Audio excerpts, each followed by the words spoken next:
అంశంపై స్పందించిన సీఎం రేవంత్ తమ ఎంపీలు మాట్లాడలేదని చెప్పడం సరైనది కాదని స్పష్టం చేశారు. అలాగే మహిళా రిజర్వేషన్లు సులభంగా అమలు చేయవచ్చని పేర్కొన్నారు. సీట్ల పునర్విభజన అంశంలో కూడా కేంద్రంపై విమర్శలు చేస్తూ 50% మెరిట్ 50% జనాభా ప్రతిపాదకన సీట్లు పునర్విభజన చేయాలన్నారు. ఇక కాళేశ్వరం ప్రాజెక్టు వివాదంపై స్పందిస్తూ కమిషన్ నియామకం చట్టబద్దమేనని కోర్టు స్పష్టత ఇచ్చిందని తెలిపారు. అదే సమయంలో తక్షణమే సిబిఐ విచారణ జరగాలని సీఎం రేవంత్ డిమాండ్ చేశారు. అవసరమైతే ఢిల్లీ వెళ్లి సిబిఐ డైరెక్టర్ ను కలుస్తామని కూడా హెచ్చరించారు. మరోవైపు బీజేపీపై కూడా ఆయన విమర్శలు గుప్పిస్తూ శిఖండి రాజకీయాలు మానుకోవాలని కామెంట్స్ చేశారు సీఎం రేవంత్.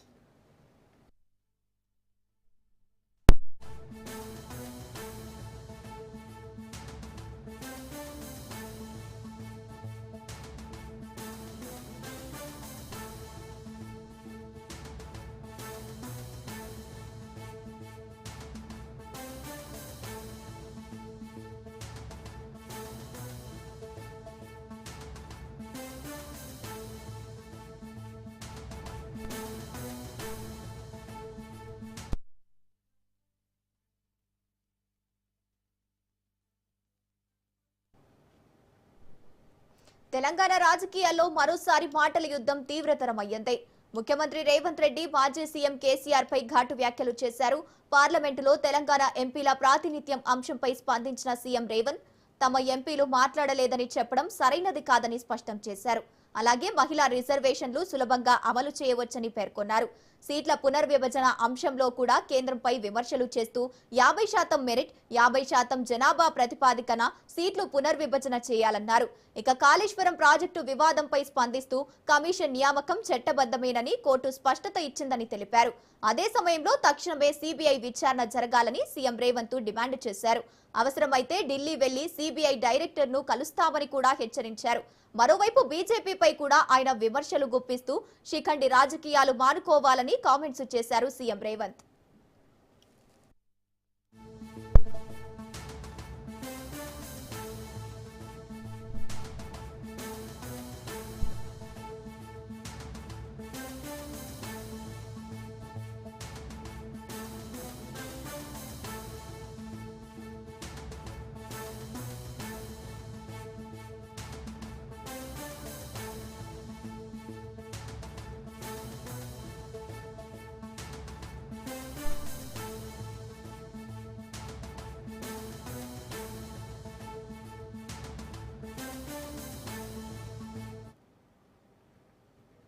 రైట్, ఇక ఇదే అంశానికి సంబంధించి పూర్తి డీటెయిల్స్ మా ప్రతినిధి రాజిరెడ్డి అందిస్తారు. రాజిరెడ్డి, ముఖ్యమంత్రి రేవంత్ రెడ్డి సంచలన కామెంట్ చేశారని చెప్పుకోవచ్చు. ఎందుకంటే మాజీ ముఖ్యమంత్రి కేసీఆర్ ను ఎప్పుడు కూడా చావాలని కోరుకోలేదు, చావు గురించి మేము ప్రస్తావన చేయలేదు, వాళ్ళ ఇంటి కుటుంబ సభ్యులతోనే ఆయనకు సమస్య ఉంది అని చెప్పారు. అంతేకాకుండా ముఖ్యంగా కాళేశ్వరం పైన అవినీతి పైన విచారణ జరిపించాలి, కాళేశ్వరం అవినీతి పైన విచారణ జరిపించాలని కూడా ఒత్తిడి తెస్తాము.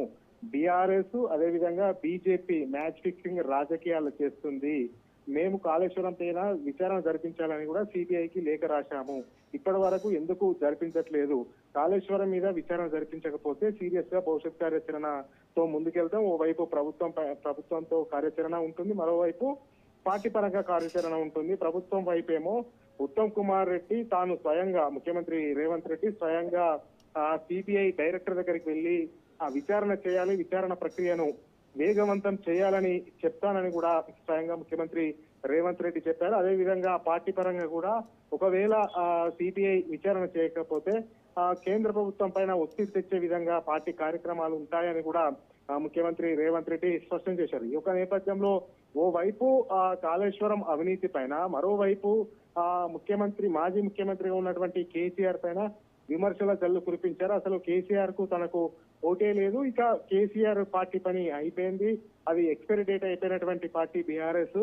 అంతేకాకుండా బీఆర్ఎస్ పార్టీ అనేది చనిపోయింది, చనిపోయినటువంటి శవానికి ఎన్ని అలంకరణలు చేసినా గానీ వృధా అయ్యే విధంగా ఇప్పుడు బీఆర్ఎస్ ఏం చేసినా గానీ వృధానే, బీఆర్ఎస్ ని గత చరిత్ర భవిష్యత్తు బీఆర్ఎస్ కు ఉండదని కూడా స్పష్టం చేశారు. అంతేకాకుండా లోక్సభలో ఓవైపు బీఆర్ఎస్ ఎమ్మెల్యేలు ఉంటే రణరంగం చేసేదని మాజీ ముఖ్యమంత్రి కేసీఆర్ మాట్లాడడం పట్ల కూడా స్పందించారు. గత 10 సంవత్సరాలుగా బీఆర్ఎస్ ఎంపీలే కదా లోక్సభలో ఉంది, మరి ఏం చేశారు, ఇప్పుడు ఎందుకు స్పందిస్తున్నారు? అసలు గత 10 సంవత్సరాలు బీఆర్ఎస్ ఎంపీలు లోక్సభలో ఉన్నారు, రాజ్యసభలో ఉన్నారు. అప్పుడు ఆ ఎంపీలు ఏం చేశారు? ఇప్పుడు కాంగ్రెస్ ఎంపీలను వెధవులు అనడం ఎంతవరకు సమంజసమో? అసలు కాంగ్రెస్ ఎంపీలు కూడా పెద్ద ఎత్తున పోరాటం చేశారు, ఉద్యమాలు చేశారు. అంతేకాకుండా తేజస్వి సూర్య మాట్లాడినటువంటి వ్యాఖ్యలకు నిరసన కూడా వ్యక్తం చేశారు. స్వయంగా ఎంపీలు కూడా మాట్లాడారు. కాంగ్రెస్ ఎంపీలను వెధవలని అనడం కరెక్ట్ కాదు, అసలు బీఆర్ఎస్ ఎంపీలే వెధవలని కూడా ఘాటు వ్యాఖ్యలు చేశారు. అంతేకాకుండా రణరంగం చేస్తా అని చెప్తున్నటువంటి కేసీఆర్ అసలు కాంగ్రెస్ ను ప్రశ్నించడం కాదు, మొదటగా కవిత ఏమని మాట్లాడింది, కవిత మాట్లాడినటువంటి మాటలకు సమాధానం చెప్పాలి. మరమనిషి అని కవిత సంబోధించింది కదా, కేసీఆర్ మరమనిషిలాగా మారిపోయిందని చెప్పింది కదా. మరి మరమనిషిలాగా ఎందుకు మారిపోయావు? మీ వెనకాల ఉన్నది ఎవరు? మిమ్మల్ని ఒత్తిడి చేస్తుంది ఎవరు? మీ కుటుంబ సభ్యులతోనే సమస్యలు ఉంది అనేది కూడా కవిత స్పష్టం చేస్తుంది కదా. మరి కవిత వాటికి మొదటగా ఆన్సర్ చెప్పి, సమాధానం చెప్పి, ఆ తర్వాత కాంగ్రెస్ ను విమర్శిస్తే బాగుంటుంది అనేది కూడా రేవంత్ రెడ్డి చెప్పడం జరిగింది. మొత్తానికి చూసుకున్నట్టయితే ఓవైపు కాళేశ్వరం పైన అవినీతి పైన విచారణ జరిపేయాలని సిబిఐకి విచారణకు వెళ్తామని, సిబిఐ డైరెక్టర్ కలుస్తామని చెప్పారు. అంతేకాకుండా బీజేపీ రాద్ధాంతం చేస్తుంది, మొత్తం శిఖండి రాజకీయాలు చేస్తుంది, దక్షిణ భారతదేశానికి అన్యాయం జరుగుతుంది అని పదే పదే మేము చెప్తున్నా గానీ అన్యాయం జరగదని బీజేపీ వాదించడంలో అర్థం లేదు. ఎవరికి నచ్చినట్టు వాళ్ళు బిల్లులు పెట్టుకొని పాస్ చేసుకుంటామంటే ఎంతవరకు కరెక్ట్? మహిళా బిల్లును, డీలిమిటేషన్ బిల్లును ఇదంతా కూడా ఒకటి చేస్తూ ఆ పార్లమెంట్ లో పెట్టి కాంగ్రెస్ ను బదనాం చేయడం ఎంతవరకు కరెక్ట్? రాజ్యాంగ సవరణ చేయాలంటే 2/3 మెజార్టీ ఉండాలి. కాంగ్రెస్ కు 2/3, బీజేపీకి 2/3 మెజార్టీ లేదని తెలుసు, బిల్లు వీగిపోతుందని తెలుసు. అయినా కూడా పార్లమెంట్ లో బిల్లు పెట్టే ప్రయత్నం చేసింది, బిల్లు వీగిపోయింది. బిల్లు వీగిపోతే ఇప్పుడు కాంగ్రెస్ ను బదనాం చేయడం ఎంతవరకు కరెక్ట్ అని కూడా ముఖ్యమంత్రి రేవంత్ రెడ్డి ప్రశ్నించారు. అంతేకాకుండా బీజేపీకి చిత్తశుద్ధి ఉంటే, బీజేపీ ప్రభుత్వానికి చిత్తశుద్ధి ఉంటే మరోసారి మహిళా రిజర్వేషన్ బిల్లును ప్రత్యేకంగా పెట్టుకోనండి, దానికి ఖచ్చితంగా కాంగ్రెస్ ఆమోదం తెలుపుతుంది.